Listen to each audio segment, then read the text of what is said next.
Hey, everybody. Thank you for tuning in for this episode of When Things Go Wrong with the GMP Collective. We're going to give folks just a minute or so here to join the webinar, and then we'll get started.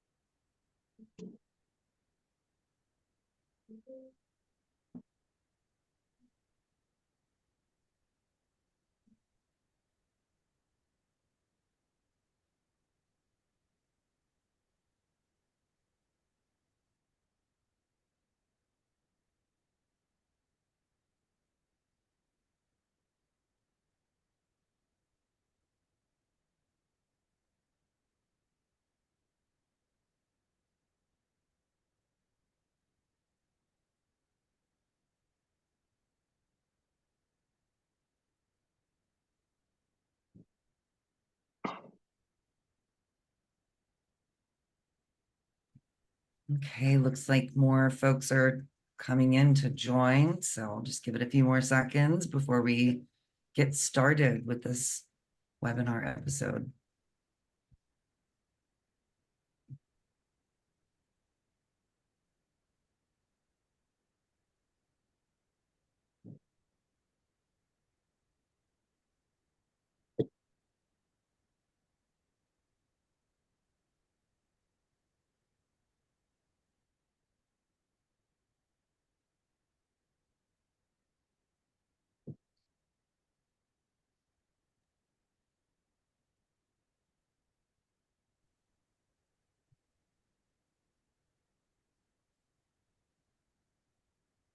All right, thanks everybody so much for joining us today for this episode of When Things Go Wrong with the GMP Collective.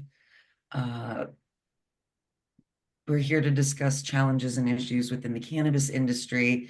And if you don't know me, I'm Bethany Moore. I'm the Director of Content Strategy and Market Growth here at the GMP Collective, where we offer technical and strategic advising, client referral, and webinar sponsorship opportunities. Let's get started. David Valancourt is the CEO of GMP Collective, and he is not joining us for this episode for the first time in several months because he's on the road meeting with clients. So hopefully he's tuning in and able to say hello. Today, we're going to talk about Croptober, crucial best practices for harvest season. It's that time of year, spooky season, as I like to call it, but also a time for the cannabis industry, typically known as Croptober. So today I have two guests from Native Roots. First, I have Nelson Oldham, the Associate Director of Post-Harvest at Native Roots.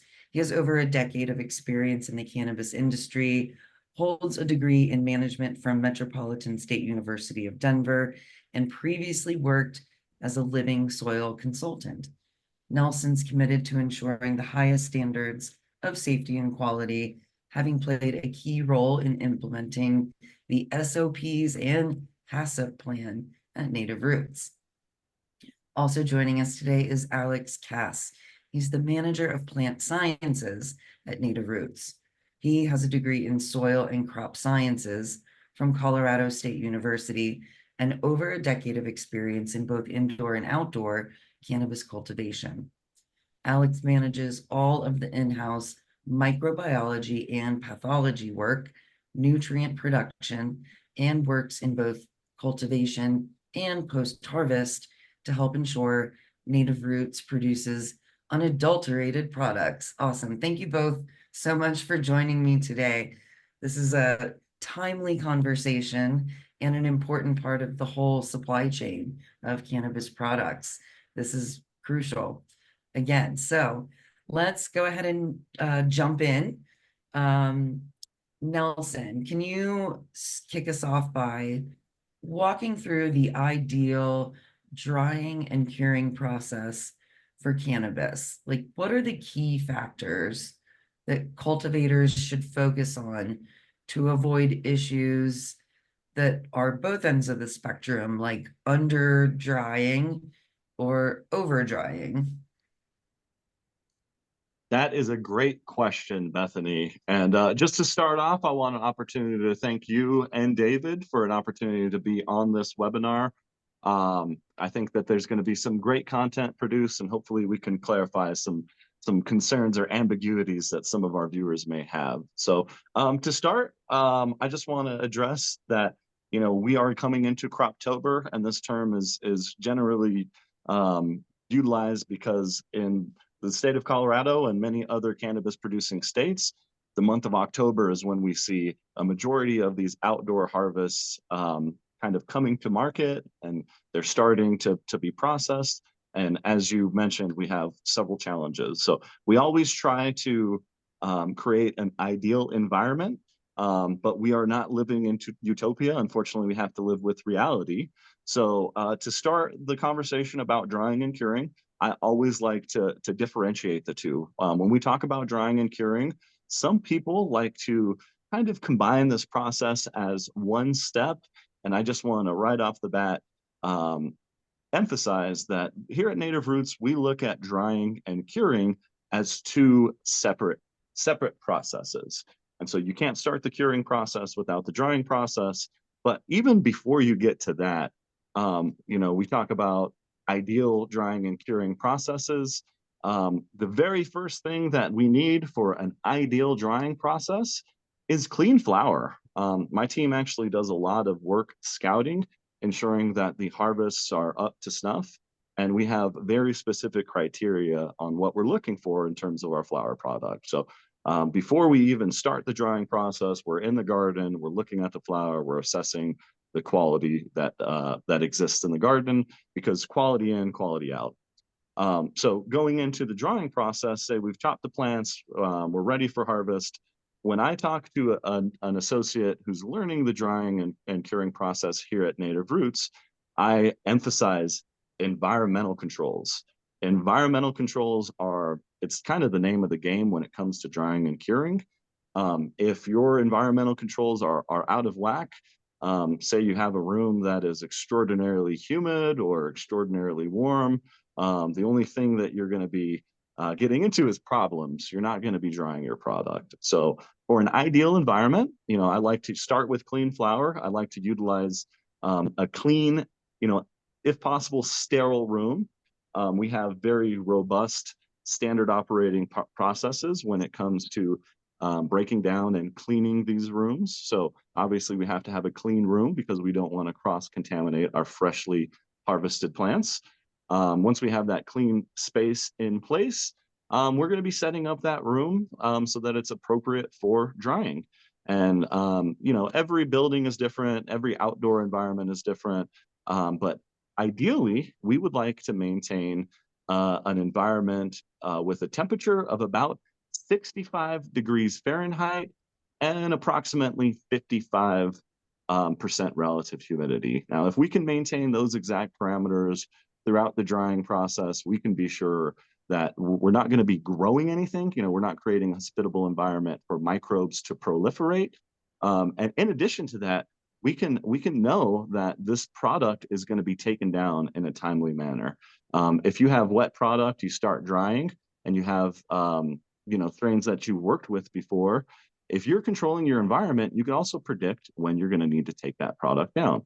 So environmental controls are very important. We use a lot of standalone dehumidifiers, humidifiers, and obviously we have air conditioning units and heaters as well to maintain that temperature and humidity. So set your room up properly. That is the most important step. As a grower, we all have a bunch of cheesy sayings. When it comes to drying and curing, one of my favorite sayings is, an ounce of prevention is worth a pound of cure. And if you're being diligent with your setup, if you're being diligent with scouting and ensuring that you're not putting unhealthy plants into your drying space, you'll be setting yourself up for success. So typically in this space, depending on the cultivar, depending on the density of the buds, we're looking at about a 7 to 14-day drying time.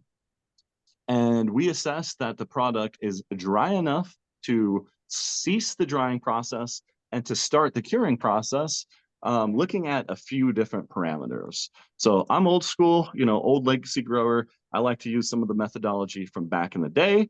And so just using physical observations of just manipulating the buds and kind of bending them or manipulating the stem and looking for a snapping sound. That is one old school indicator that I am looking for to indicate that that product is dry enough. Now we're living in 2024 and we've had a lot of advances in the cannabis space. So we have a couple other tools that this team will use to determine that the product is dry enough. And so in an ideal drying environment, I will be bending those stems, looking for that snap. I'll also be using a moisture meter, which we've adopted. There's a couple cannabis companies that are making these products, but essentially they are wood measurement equivalent meters. So if you have a wood moisture meter, you can use them for cannabis. We are looking for, in our space, we're taking down this product and we're ceasing the drying process at about 10 to 13% moisture content. So that's one quantitative indicator that the drying process has completed. But in addition to that, we also have a water activity meter that we use in order to assess the water activity of the flower.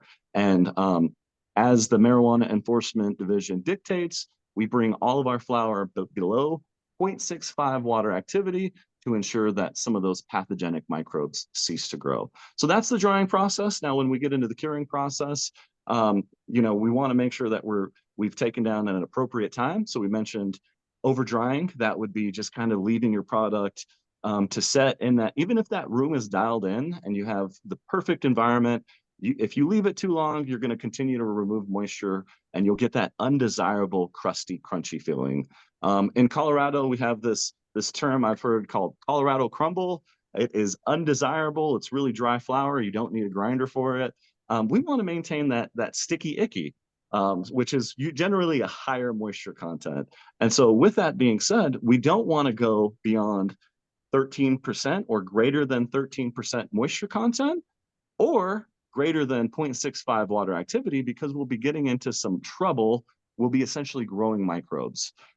We love having that high moisture content flower because as producers, we sell our product by mass and water does equate to mass. So as a producer, obviously we're increasing our value, but when you have flour that is too wet, that sits on the store shelves and is not being maintained, you're essentially creating an incubation chamber. It is inevitable. You're going to have mold or other microbes proliferate, and you're creating an undesirable or a potentially unsafe situation for your customers. So it's very important to dry properly, dry down to that 13% or sub 0.65 water activity, and then you can start your curing process.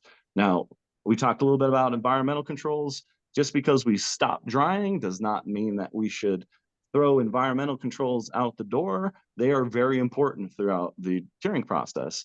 I emphasize with anyone who's working in this building in any sort of processing capacity that we need to control the environment from the moment that the plant is harvested all the way through the entire supply chain. So during the curing process, we try to maintain that similar environment. We want it cooler than room temperature, usually about 65 degrees Fahrenheit and about 55% relative humidity.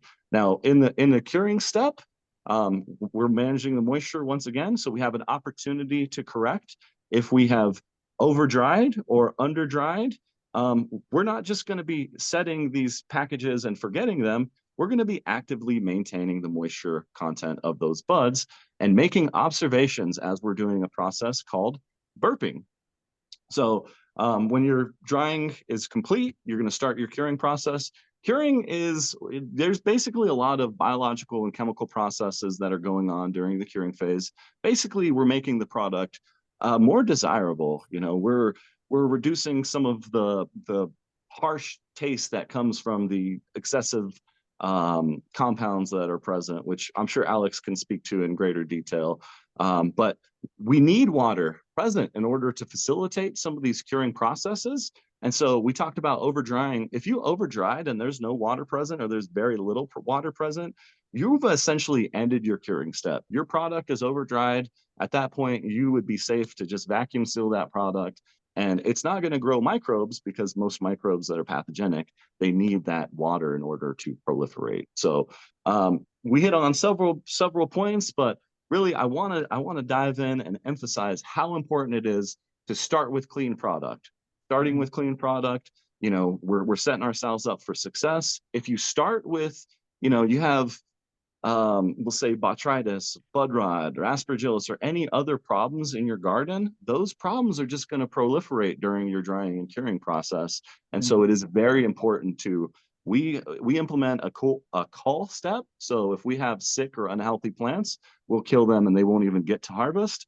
But if they are just having some issues, say a little bit of powdery mildew, we'll scout a week prior to so that we can implement some mitigating circumstances, most likely some sprays, some Zerotol or other products.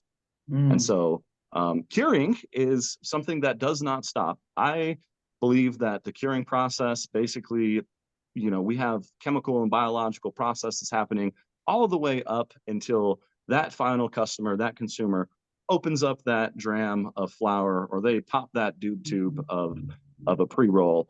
That's kind of, in my opinion, when that curing process really comes to a halt. So we're going to be controlling the environment throughout the process. We're going to be assessing any quality concerns and addressing them as needed. But in my opinion, the most important aspect of the drying and curing process is the environmental controls. Yeah, that makes a lot of sense. And I've been learning a lot lately about water activity and moisture through the ASTM International D37 Cannabis Committee. As I wrap my head around specific standards, the water activity versus moisture are two kind of different things, even though they're related. So that's a really interesting point as well. And great to know about the bend and snap applying to cannabis for those Legally Blonde movie fans out there. But anyway, Alex, do you have any thoughts about the drying and curing process to add to what Nelson was saying?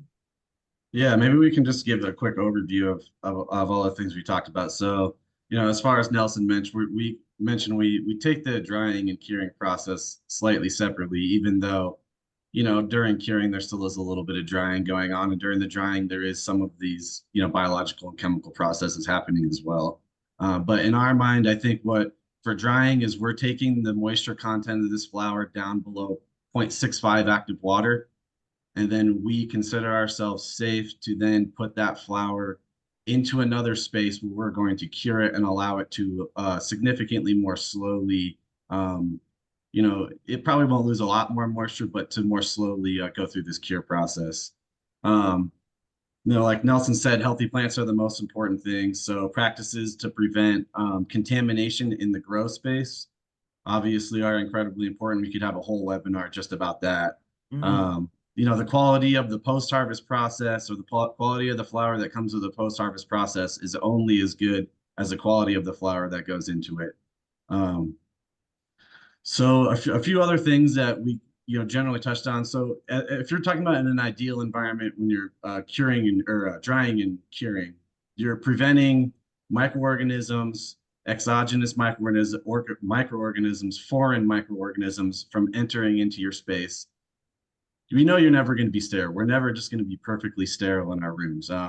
We can do as much as we can, but there's always going to be some sort of life in there. For us, the most important, as far as we've come across, is fungus. There are bacterial, things to think about: Salmonella, E. coli. You don't want an employee to bring, some of this bacteria in on their hands and touch flour. Fortunately, we have never seen. I don't think we never failed a test. I don't think we've ever even seen bacterial counts. So, for us, that's less of an issue. We're more focusing on fungal. Penicillium, aspergillus are the two probably most common fungi that we see. So, preventing foreign fungus and fungal spores or particles from entering into that space would be very important for us. So, Nelson's crew is cleaning after every post-harvest or every dry round in there. We involve filtration, HEPA filtration, a little bit of UV sterilization, ozone could be an option. Really just maintaining cleanliness in that room is incredibly important. But another thing to think about too, which a lot of people probably don't consider, is that there are fungi that live inside of these plants. So when we're in the grow space, they're open to fungal infections the whole time. Well, plants are living, they are more able to fight these off. They can produce antifungal compounds. They have other fungi and bacteria that live either inside or on the leaf or root surface that can help fight off pathogenic fungi.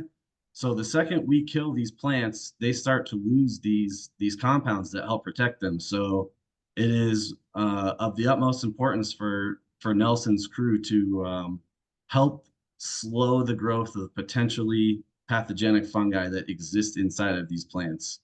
Um, so when we're taking them over, we're attempting to dry this down as fast as possible, but we still need to find some sort of balance between drying too fast and losing other secondary compounds that we might want, but also trying to dry them fast enough so we are not seeing any Penicillium, Aspergillus, or these pathogenic fungi proliferate in that process. So there is a little bit of a balance here. Nelson always has some sort of fans going on there, airflow to prevent high humidity microclimates in the dry space. There are potentials for applying pesticides in post-harvest. We don't do that. That typically degrades the flower in another way, but that's also something that is a possibility, but then you must consider that you might have pesticide residue still left on the plant. So, but there are pesticides that are allowed to be applied in post-harvest that can be that could help with these situations if it really comes down to that. Interesting. Let's see. Nelson, did you have something to add? I kind of noticed you. Yeah, just to head on that particular option. I mean, Alex and myself, we're privileged indoor growers, so we have an awesome indoor facility with building management systems and humidification, temperature control, all that good stuff. When you're growing outside and you have these outdoor harvests, you generally don't have those same luxuries, and so he kind of hit it on the nose how important it is to maintain that environment and airflow, because we're not just dealing with microbes that are coming from outside our space, but there are microbes that already exist within that space. And by slowing it is very important.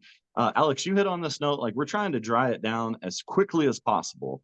And I can do that very simply by just creating like a high VPD environment. We're going to create, a really warm room with low temperature. But that unfortunately creates an undesirable product. And so I've had this scenario played out in the past with some kind of, whether it's connoisseurs that work in this building or hearing from the customers, but the customers are really looking for a certain range of moisture content and a certain feel and touch for their smoke. And so when you subject a bud to a tiny amount of force, it should not crumble, it should not be crusty. It should have a little bit of give to it.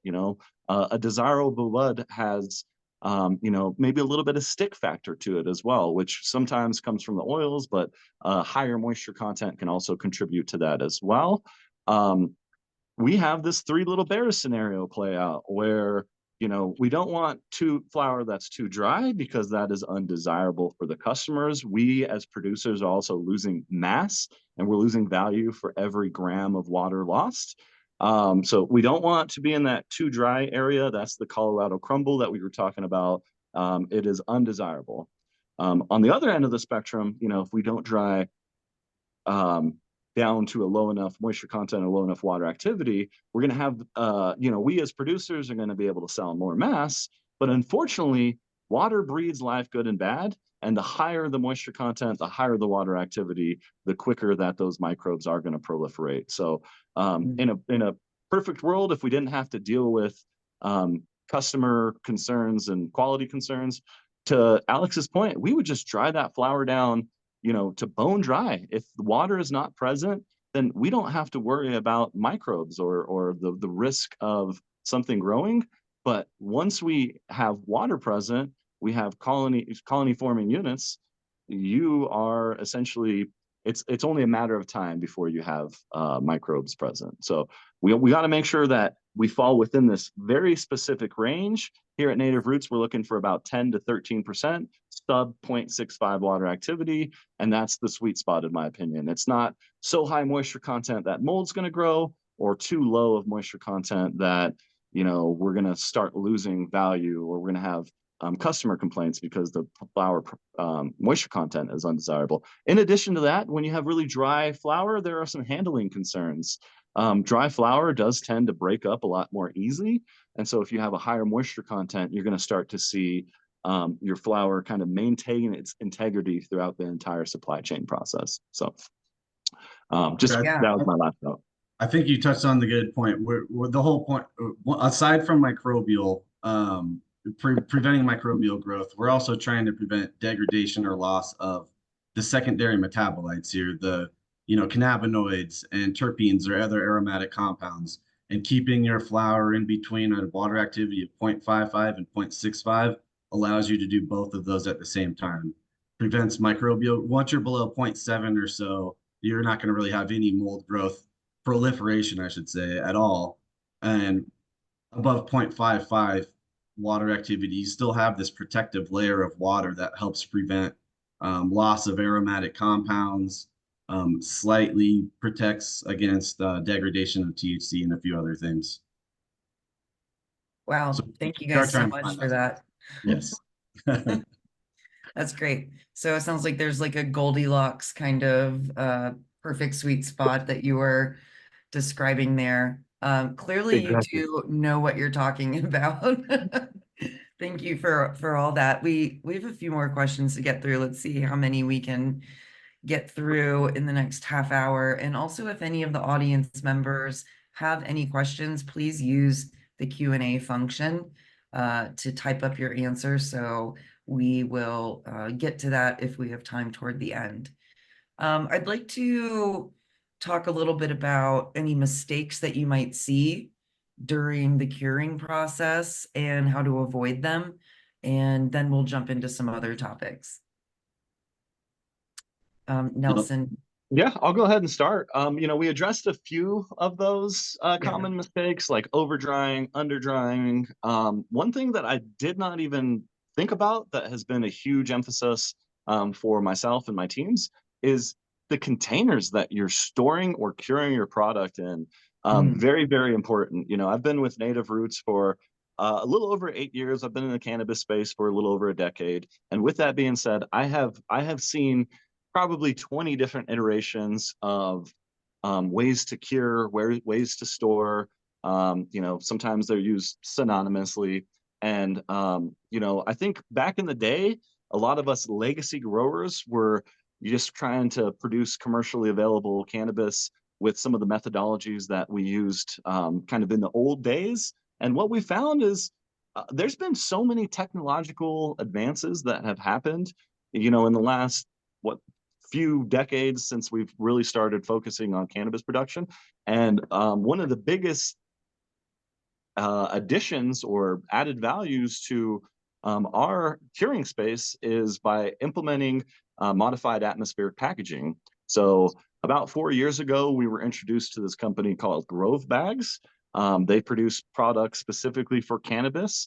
They've adopted some of these agricultural concepts, creating a package that's suited exactly for that type of produce or that product, and kind of taking that and running with it to the cannabis space. So about 4 or 5 years ago, we worked with them and did a little bit of R&D.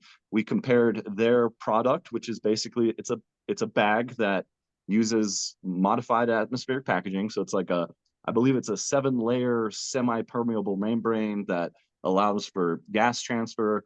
They are able to kind of assist in that curing process by controlling that gas exchange. They claim that you're going to be, if you store your product in a Grove bag, it'll maintain about a 58 to 62% humidity environment without, maintaining that environment. And what we found, 4 or 5 years ago when we did a couple trials and did some R&D for them is that it produced the the best cannabis.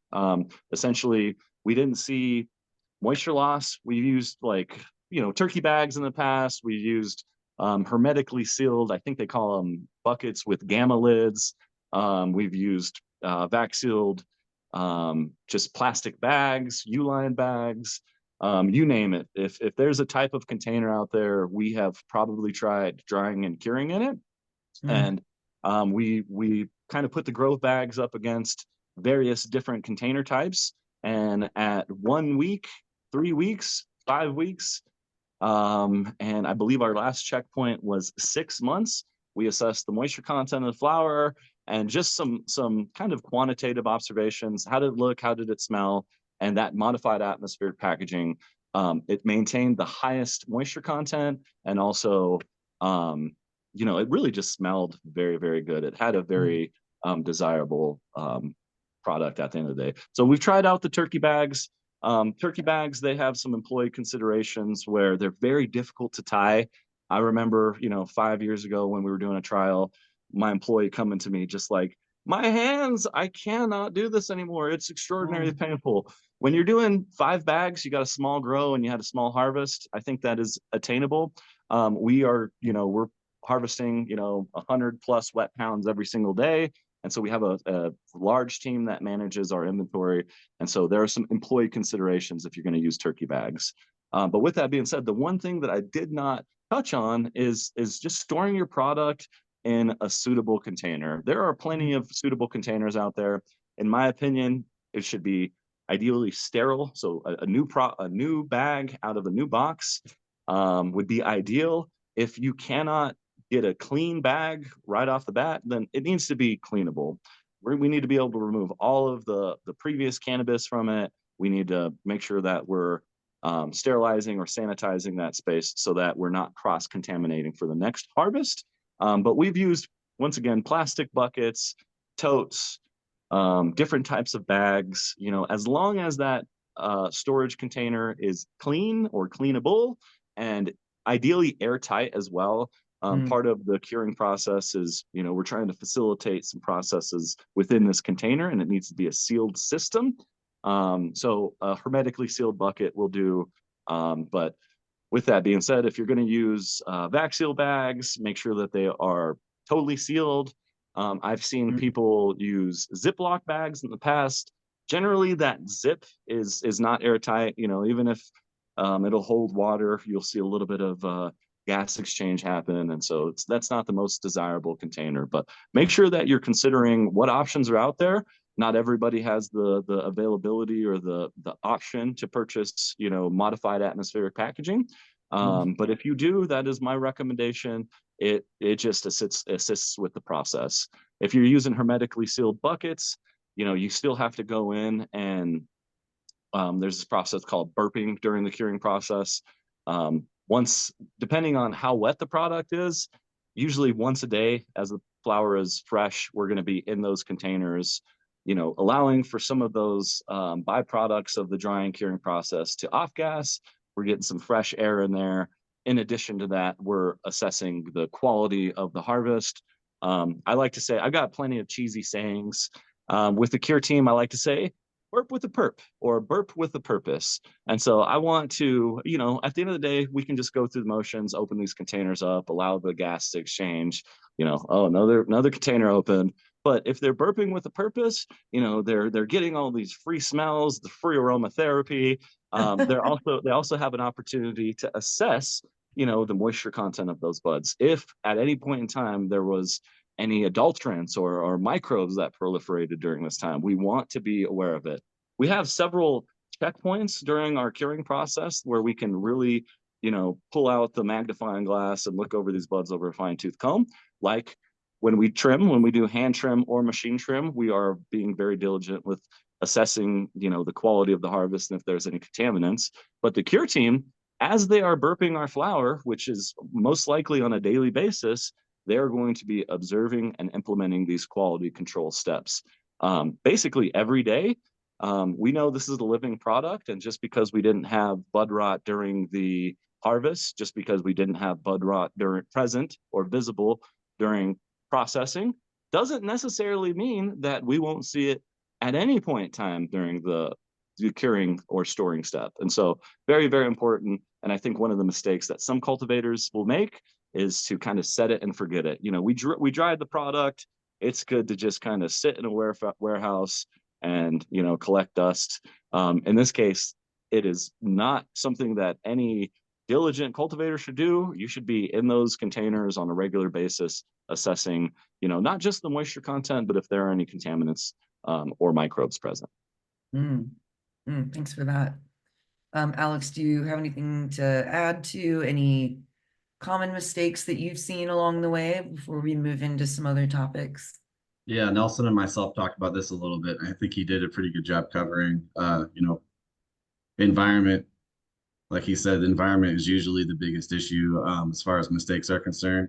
But packaging is incredibly important. Another thing we didn't point on was protection from ultraviolet light or other light sources is great for packaging. We do use those grow bags, but there are plenty of other options. Saturated salt solutions. Basically, we have this packaging that's trying to keep that environment. We'll keep going back to this. Keep that environment between 55 to 65% humidity to keep that flower within between an active water activity of 0.55 to 0.65. Coming back to all these other reasons that we talked about before. Awesome. One thing I just thought of, the topic is when things go wrong. We about a week ago we had a brownout at our facility, so a very unlucky squirrel got fried in one of our power poles outside, and it caused some challenges here in the building. We experienced a brownout where it was like paranormal activity was going on. We had lights turning off and on. We had equipment turning off and on, and thankfully it was short-lived. But one point that I want to make is, sometimes you cannot control everything. Sometimes you get things that are out of the ordinary, like a power outage happen. And all you have to do in these situations are, assess the risk. If you had a power outage and your equipment failed and, you went a few hours without humidification, dehumidification, airflow, or any of these things that we've talked about, it's really not a big deal. Microbial proliferation is a function of time. And so 2 hours without environmental controls, you're probably going to see a small uptick in proliferation, but it's not going to be anything to write home about. But if you experience power outage for several days, now you're looking at a vastly different scenario. Is this flower going to be viable for flower production? Do we have a MIP that we can send it to? When you have product that has high microbial loads, it is not viable for flower processing. With that being said, we have other avenues. If for some reason we see bud rot or we have a power outage and aspergillus grows overnight, then these labs are MIP. They can take product and essentially clean it up. The butane extraction process, to my knowledge, kills the microbes and basically creates a cleaner product. And so, but that is something that a prepared cultivator, a prepared processor is going to have to, do their due diligence and kind of come up with a cost benefit analysis or a risk analysis. And they're going to have to determine whether or not they, kind of have to take a loss on this flower. There are certain scenarios where, if you don't have drying environmental controls for, a month, that product, you might not be able to extract it. You might have to destroy it. And that's a consideration for the sake of human health and safety that, an ethical and diligent processor is going to have to make, unfortunately. But those scenarios, they're so far and few between. We could all just knock on wood and hope for the best, no power outages. Yeah, that poor squirrel. Oh my gosh. We have about 20 minutes left. I would like to touch on supply chain management for a couple minutes here. The harvest season will impact the supply chain in the cannabis industry, and there's probably challenges in getting it from field to market or facility to market in an indoor facilities case. So let's talk about the supply chain a little bit. Alex, would you like to kick this one off? Yeah, so obviously we're talking about Croptober, so the outdoor harvests are a little bit different than an indoor harvest. With outdoor, you're limited by the growing season, whereas indoor we can, make the growing season as long or as short as we want to. Mhm. Um, but I did have a couple seasons working outside with hemp. Some of the challenges, obviously, with massive harvests in October, processing facilities, areas for drying and curing become a lot harder to find. So you might find some bottlenecks, increased volume and bottlenecks in this process here. Indoors, like I said, we could really stagger it as much as we want. So we've set it up over the last 5 or 6 years. So we have daily harvest, or harvest on an exact schedule. Nelson has his exact team for those exact harvest days. He knows exactly when everyone needs to be here. You have your days set up for your trimming and all the other post-harvest processes that you might not necessarily see outdoors. That makes it a little bit easier indoors. Obviously, for outdoors, if you're harvesting large quantities over acres, you need to store all that product somewhere. So understanding what your final product might be could dictate how you decide to store your product. If it's going to go for mid processing, or if it's going to go for maybe like a live resin or something that needs to be frozen, and you have acres, you may need to freeze that in a freezer truck or of some sort. Here we don't have massive volumes, so we can freeze product in vacuum seal bags and just throw them into a normal freezer. We don't have the large amounts. But if you're harvesting outdoors, that's quite large containers you're going to need for storage. Also, when you're harvesting massive volumes, even at a facility like ours, we have 100 plants versus even 3 or 4 plants. Quality control becomes a lot more of a concern. So getting your eyes, like Nelson mentioned, getting your eyes on every little bit of product is a lot more important when you have that much more product. It's easier to do with 3 or 4 plants in a harvest. Um, Labor is also a concern. When you're talking about, let's say, when you're harvesting outdoors, you're going to need to hire a massive amount of people in October to help with do harvest, cut down all the plants, transfer the plants to wherever they're going to be dried, potentially removing the flower and or leaf from the plant. These are all things that you would absolutely need to consider outside. Whereas in our facility indoors, those people are here basically every single day because we're harvesting almost every single day. Um, Yeah, that makes sense other, and kind of segues into the storage and handling part of the conversation as well. Preventing contamination is of the utmost importance here. So improper storage and handling will absolutely impact the final product. So how are we mitigating that? I think this comes back to what we've talked about before. So best practices for storing, you're creating an environment that is free from outside contamination as possible. If you're storing, you've already dried down to your water activity below 0.65, microbes aren't going to proliferate unless you bring that water activity back up. So you want an environment that is 55 to 65% humidity to prevent any microorganisms from regrowing. You want an environment that's free from contamination from the outside. So you don't want these fungal spores that are outside landing back on your product, so you may potentially fail a test later. Mm-hmm. Temperature, you're definitely going to want the temperature as cool as possible. One thing to consider is temperature is going to slow down any potential microbial growth. If you're below 0.65, you're not going to have those issues, but temperature will also help prevent loss of the secondary metabolites that you're looking for, volatile or aromatic compounds. So you want these to stick around in that process because that's, in the end, what most of our customers want. They want high quality, high THC, highly aromatic flower for the most part. There are exceptions to that, but that is the majority of what we're looking for. So a cool temperature would be important. But at the same time, you have employees. You can't have such low temperatures in those rooms where your employees don't feel comfortable. So that's just something to keep in mind. Worker comfort and also the costs of cooling an environment can be very high, depending on where you're at in the country too, or in the world. So Yeah. you need to find that balance between you know, what's good for the product, but what's also good for your pocket and for your employees, among other things. Got to I'd say balance just, all and of then it. storing away from a few other things, heavy metals, things that you could potentially fail for. We're tested for heavy metals, we're tested for pesticides. So, you know, we don't apply any pesticides that are on the banned list, but you wouldn't want to accidentally store your flower in an area where they could be cross-contaminated or have some sort of heavy metal contamination, which isn't very common, but it could potentially happen. Just a few things that to consider.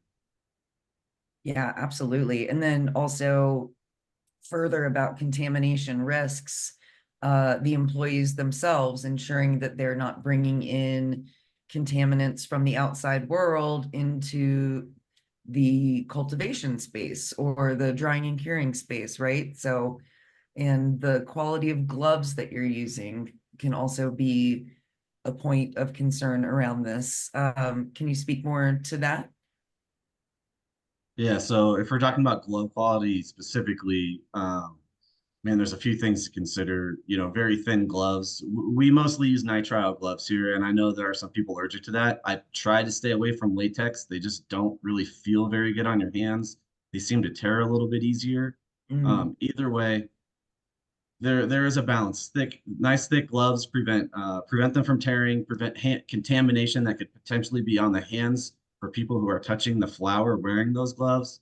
You may find pieces of the gloves end up in the flower. Not too common, but it happens before. You know, if something's too thin, we're talking about cannabis, so this is very, very sticky. So it's easy. It can very easily rip gloves after a little while. You want to change them out as much as you possibly can. But from even maybe like an employee standpoint, they don't want to be using thin gloves that are just not easy to use. So, um, you know, I don't want to be trimming a plant and having to change my gloves 100 times in a, you know, every 5 minutes or so because they're just low quality. That's not only does that just it just beats on the morale of the employees, I think, at that point. But from a contamination standpoint, yeah, there's a fine line between quality of gloves and not even just gloves. We're talking about any other protective measures that an employee might have, face masks, hair nets, you know, washing your hands. All of these things go into the quality of the product. And then not only that, but then how the employee perceives the quality of the product or the working conditions themselves. So if the employee feels comfortable doing what they're doing, then hopefully you're going to end up with a higher quality product, or you know they feel comfortable, I think is important here. awesome.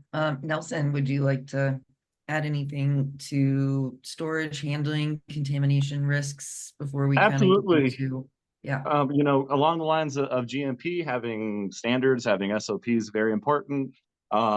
We have standards for all of our employees. They're expected to wear, you know, for the cultivation space, that they have scrubs that will provide for them. We'll launder them in-house. We'll ensure that they're free of contaminants. We're going to provide hair nets, beard nets, all that good stuff for them because we practice IPM within this organization, or integrated pest management.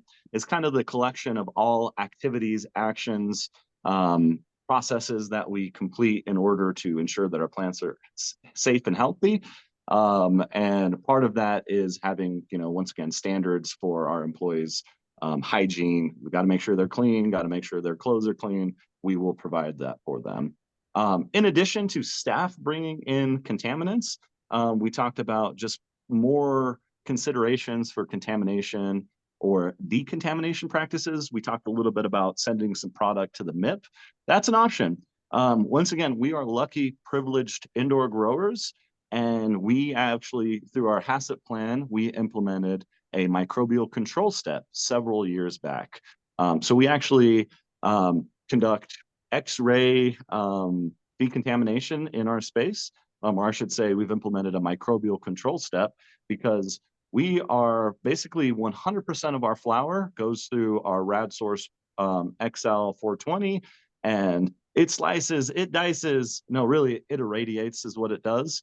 And through the function of radiation, we are going to kill all of the living organisms, whether it be, bacteria or, aspergillus, as we talked about in the past. So once again, we're lucky indoor privileged growers. Implementing a microbial control step for the HACCP plan is I believe a requirement for reduced testing allowance in the state of Colorado as of right now. And so I would encourage anyone and everyone who's going to be processing cannabis in the state of Colorado to work on that HACCP plan and to implement a microbial control step. It will make your life so much easier. At the end of the day, it's not going to make your product sterile, but it is going to reduce the amount of microbial load significantly. And the rad source, that's just one microbial control step. There are several players in that industry, whether it be rad source with X-ray irradiation, or there's a company called Willow that uses ozone in order to sterilize or remediate product. And so there are several products out there. It's up to that cultivator and those processors to pick what's best for them. We, just like with the Grove bags, we do not bring anything into our facility without trialing it out.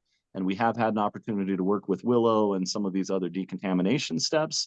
And what we found is RadSource, it is able to reduce the amount of microbial load significantly without influencing or affecting the quality of the flower. There's no adulterated smell. There's no lack of smell. It doesn't dry the product out or anything like that. But it is something that is very, very important and an integral step through our operation here at Native Roots. Alex, do you have anything to add about the decontamination practices before we kind of round out this conversation about GMP standards and how all that applies to everything we've been talking about the last 52 minutes? No, I think you hit it on the head pretty well, Nelson, there. We do as much as we can at our facility here to prevent employees from bringing stuff in from the outside, showers, scrubs that they wear, coveralls. Workflow movement is something to think about, from trying to work from a clean space to a dirty space, as opposed to a dirty to a clean space. Really try to prevent that. And if you are going from a clean, we're going to call it a dirty to a clean space, at least showering in between. So we do provide showers and stuff here at our facility, which is nice to have. I know not everyone has that ability, but just some of those little things to think about. Employee movement is just one that popped into my head. Yeah, when thinking about designing facilities from the get-go, including that in your plans in advance can be really important. To have the luxury of designing a facility with this in mind is probably not as common, as people are probably retrofitting other buildings in order to build a facility. So yeah, that's really cool. All right, so we've got 7 minutes left. Again, reminder to the audience, if you have any questions, we do have one coming in, but I just want to finish up with a conversation about GMP standards applying to cultivators during harvest season. GMPs is good manufacturing practices. It's what we're all about over here at the GMP Collective. So these standards and adhering to them is designed to improve product quality and safety. And there's probably a few key GMP practices that are going to come to mind to both of you that you have probably hit on already, but let's review some of that as we begin to wrap up this episode. Nelson, you want to start on some of the GMP? Absolutely. So, at the end of the day, I touched on SOPs are a big part of our brand. It is important to have standards and operating procedures that are repeatable and are readily available for an employee to review. And in addition to that, obviously, it's important not to just have them, but to coach to them, to train to them. A big aspect of GMP that we implement here in this building is we are big on auditing processes and ensuring that not only our inventory is correct, but also our processes are as our SOPs dictate. So we spend a lot of time and effort creating SOPs, refining SOPs, auditing SOPs, getting feedback from the frontline employees to make sure that, there's not any low-hanging fruit that can be addressed, because we want to be as lean as possible. We don't want to have wasteful processes that, either take time, that don't add value, or, reduce the overall quality or effectiveness of our process. And so we're very diligent about that. Employee training is one of our most important focuses right now. We have been spending a lot of time and effort we have a newfound training and development coordinator that is assisting with creating some actual videos that we can show our employees, and every employee will have the exact same training experience, as opposed to having a trainer who has focuses in one area and may lack in others. Every single employee is going to be receiving the same training, which is obviously important for maintaining those standards and implementing that GMP. So, Alex, do you have any focuses you'd like to touch on? No, I think we covered a lot. This sanitation, proper drying and curing. We do a lot of quality control. I think Nelson could speak to having done plenty of that here. Walking around not only through the grow, through the post-harvest, keeping your eyes on everything.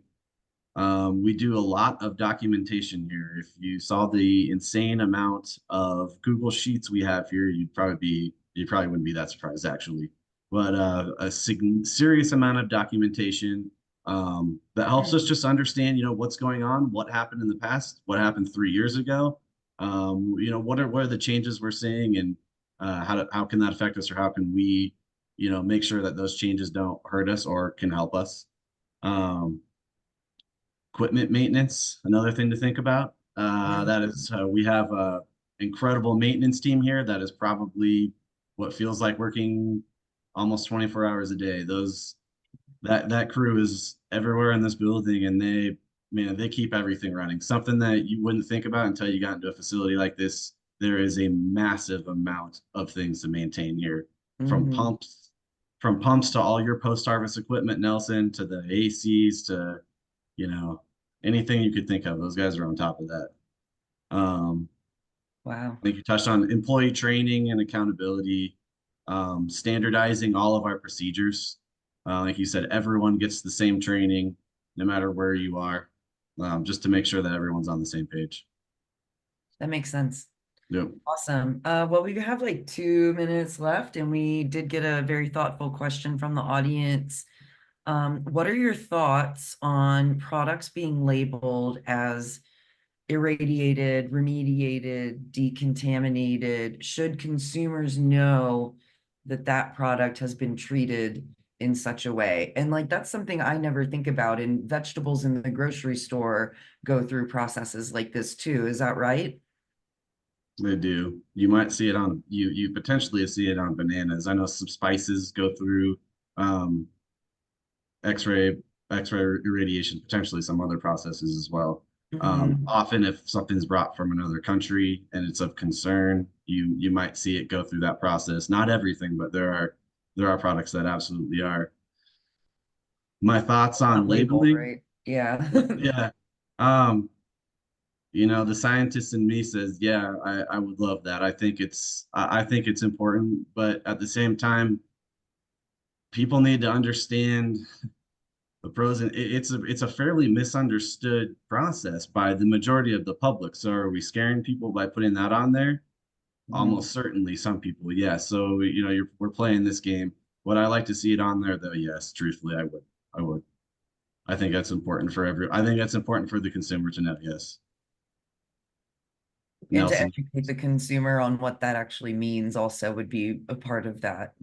I mean, really, in the end, I know it's a Greater business challenge. here and we need to make money, but we're still in the end trying to protect the consumer as much as possible. And I think that's an important part of, protecting the consumer, is allowing them to understand what's going on, but at the same time, educating them as to maybe why we're doing something or what that means is also incredibly important. At the same time, it's not just one or the other, it's both. Alex, you hit it on the nose. I think there's a lot of misinformation out there about irradiation, unfortunately. It's not going to turn Bruce Banner into the Incredible Hulk. irradiation is used in agriculture in various areas, whether it's, for decontamination of microbes, or, certain agricultural producers will use it to, eliminate pests, or, to prevent sprouting, things like that. And so it is very important. I think that we should get as much information to the consumer as possible, but I think that we should also look at ways that we can educate the consumer, because in my opinion, irradiation is a value add. I think that it increases the quality of our product. I think it increases our shelf life and safety for the consumer. And it is no small cost to our organization. I believe one rad source unit is about $500,000 to produce. So we were very intentional when we implemented this. And once again, I love what it does. I think that it's awesome. I will scream it from the rooftops how awesome irradiation is. But I think as you talk to your average consumer, they may have some concerns about it. So let's get that information out there. If it was irradiated, but we should do some kind of education campaign as well. Interesting. I've heard a customer ask if we treat our product with radon, which was very concerning. What type of misinformation is getting out there? Oh, yeah. Okay. Yeah, that makes sense that words are getting mixed up out there for those that aren't as much in the know. Yeah. Well, okay, we've gone over the hour. There is one more question that came in asking if after microbial sterilization, do the remnants of any microbial remains show up during testing? I don't think we've ever had a positive from any sort of like lysed cell. I know some of the labs go through a removal step to prevent a false positive, if that's what they're asking. But we have, so when you're talking about irradiating flower, it's a function of time here. So the longer time, the more microbes we could possibly kill. But it's also, what's left on the flower is also a function of how much was on the flower in the first place, how much was living on the flower in the first place. So I'm just throw numbers, 100,000 CFUs of total yeast and mold, and we run it for, X number of grays. We could reduce that down to 0 for a very, very, very long run potentially, or we could reduce that down to an area where we're comfortable below 10,000 CFUs is a failure here. So we may find a balance here. And like Nelson mentioned, these units are not only costly, but they're incredibly costly to run. So the amount of electricity needed to put something down, everything down to 0 or guarantee that can get incredibly costly. So, we have that ability to run it for as long as we want. But yes, there probably will be some left over, almost certainly. That is something, fortunately, that we can look at here just by some simple, serial dilution or plating of sorts, and understand where our flour was at after a certain amount of time. But it is not going to kill everything, if that's what the question is. It won't necessarily kill everything, but you will still have fragments of the microbes left over. Mycotoxins could still potentially be there. You're destroying DNA and the living part of these microorganisms, not necessarily what's contained inside of those microorganisms. Interesting. All right. Well, this has been an awesome conversation. I think we covered a lot, getting behind the scenes, behind the curtain of what goes on for harvest season here. Although yours is year round, but I really appreciate the insight from both of you. Thanks to everyone who attended live. As a reminder, all past episodes of the webinars can be found on our YouTube channel and eventually on our website as well. If anyone's interested in working with us, we offer strategic advising, subject matter expertise, data-driven solutions designed to elevate your business's operations. So reach out to thegmpcollective.com if you're interested in scheduling a consultation. Thank you, Alex. Thank you, Nelson. It's been a really great conversation. I'm just trying to keep my house plants alive. So you guys are doing way more than I am. So keep up the good work.